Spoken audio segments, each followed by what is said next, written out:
Hello, my name is Darkmoon Doll, and on Wednesdays I do this show called Freeform Dreadlock Talk. Freeform Dreadlock Talk is a show where I share with you my experiences with having freeform dreadlocks for 18 years now. It'll be 19 years next month. So today I'm going to share with you some answers to the questions I have been asked about my freeform dreadlocks, or just on other people's freeform dreadlock journey. What, the questions that come up, the kind of, I don't know, concerns maybe sometimes. The first question I want to answer is, how do I start freeforming? This is the answer that I have based on what I did. Now, everybody's freeform dreadlock experience is going to be different. Their adventure is going to be different. The beginning, the middle, and what have you. Hopefully not the end, but sometimes that happens. What I did was I just stopped combing my hair, and then I just would cleanse it and let it dry. I started with a TWA, teeny weeny afro, and I just kind of let it go and do its own thing. The first time around in '97 was my first set of dreadlocks. And my dreads started growing together, and it scared me, and I was getting a lot of criticism just from walking down the street, people yelling out Medusa and all this kind of stuff. So I bowed down to peer pressure, and I shaved all my hair off and started all over again. So this is the second set here. I started this set on my head in '98, and in '98 I decided to do things different. I decided to just let Mother Nature take over, and to be as kind and gentle to my dreads as I possibly can, with little manipulation as much as possible.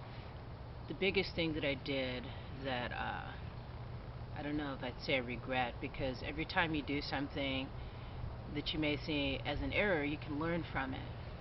So I don't think there's any mistakes. I think there's just lessons to be learned. Like I've mentioned in many of my other Freeform Dreadlock Talk videos, I dyed my hair for a series of like 4 years straight, way back when, years ago, and I noticed so much damage that kept occurring, for many years after I dyed it. And dyeing dreadlocks is a lot different than dyeing hair that's not locked. So the dryingness of the chemicals can be very harsh on dreads, especially my dreads. Another question I want to answer is, do you reattach your dreads when they fall off? The answer to that question is no. I recently had one that fell off. This is because of all those years of dyeing my dreadlocks. Some of the ends of my dreadlocks became very weak. This is one of the dreadlocks that fell off, and it was on this lock. It was just like right on there. Okay, when pieces like that fall off, I don't reattach them, because look, it's weak. It was a weak spot, so I let go of it. And what do I do with the hair that falls off? I burn it. I don't put it in the trash. I don't bury it. I just burn it. And it burns away all the old energy, and it's done with. And then you move on. I think a lot of people want to reattach their dreadlocks because a lot of people have a attachment to having really, really long hair. They see the sadhus, they see the rastas, and they see how long their dreadlocks are. So if one of their dreads fall off, especially if it seems like a really long one, then they'll attach it on so that they don't have to feel that loss of the dreadlock. It sounds kind of silly, but for some people it can be kind of emotional if a dreadlock falls off at the end. For me, it's not emotional because it was dead hair that just comes off. And see, as my hair is growing in from all of that time, all this time, 18 years, the parts that are dry, or not dry, that are damaged will fall off. That's just inevitable.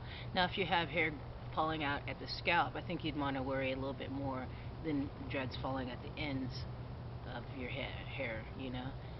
That's more of a concern when it's coming right out of the scalp, because that means there's a problem with your scalp and you need to address those issues. So here's another question I was asked as well. How do I get my hair sun bleached like yours? Here's the answer to that question. Easy one. You just spend time out in the sun. a lot of times I'm out here creating artwork, and after my hair is dry, after I cleanse my hair, I come out here outside and let the sun air dry it. And in the process of doing that, over the years, my hair has gotten lighter and it's gotten a little bit more of a red tinge to it. A lot of that can be due to also the rosemary rinse that I use as well. The rosemary just naturally gives your hair a little bit of a red tinge, but if you're purposely trying to sun bleach your hair, you could just stay out in the sun a lot. Be active outside a lot. You know, I could spend hours out in the sun, and not realize, oh my God, hours have gone by. So yeah, just get out in the sun and let your locks do what they're gonna do. So yeah, I guess that's all I have for today as far as questions for Freeform Dreadlock Talk. If you have any further questions regarding Freeform Dreadlocks and your journey, just starting out, feel free to leave these questions in the comment section, and I can answer them on an upcoming Freeform Dreadlock show. So thank you for joining me today. I hope you catch the nature video that I recently posted too. Get outside in nature as much as you can, and that's what helps you be more and more healthier every day. Alrighty guys, I'll see you soon. Thank you for subscribing. Thank you for the kind comments. Thank you for the likes and the shares. Yeah, and just take care of yourself. Peace.